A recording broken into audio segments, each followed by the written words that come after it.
These photographs are taken by myself with a video camera. They're frame shots taken out, and they're put together as a piece that represents a fictitious woman who was a photographer, and it's like in a museum, and there's a video display here which gives you a video tale of this woman. So as I was saying, the video will run constantly in a loop mode, and the way I envision this thing in an exhibition setting is that this would be one of many such pieces. I've got about 4 or 5 of them done right now, and I'm working on others. And each one of them would have this little video monitor, which is playing and describing the career and life of this woman, Virginia Ziliagi. Wonderful. There was one problem: how to get a frame photo from the video. This other friend of mine was into computers, and he showed me how to capture single frames. He also had a printer, which I used to get a hard copy. I wanted to keep things small.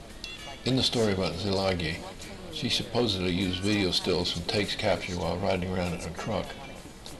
Actually, they were taken by myself in this manner. I used to ride around with a camera pointing out the side of my truck or walking around the Shah district.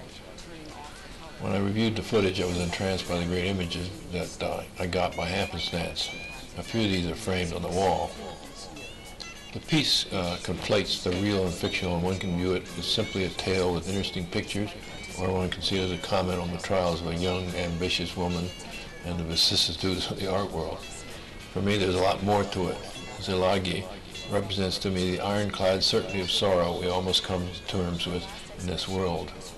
Also, as far as I'm concerned, the piece could not have been done without knowing something about John Cage, Robert Frank, and the ethos of Sherwood Anderson's Winesburg, Ohio. Journalistic notice.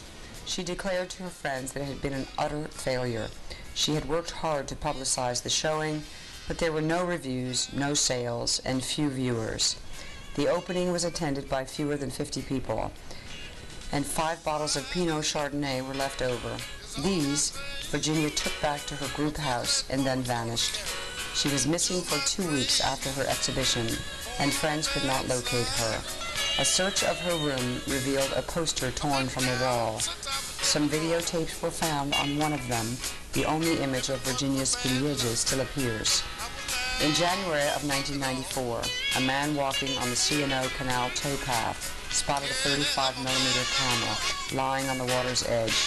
Virginia's name was engraved on the body. He had the film developed. There had been 3 color exposures made near the surface of the water, and they enveloped the viewer in a cold and wet, unhappy world, looking across a surface pocked by bubbles made by falling sleet.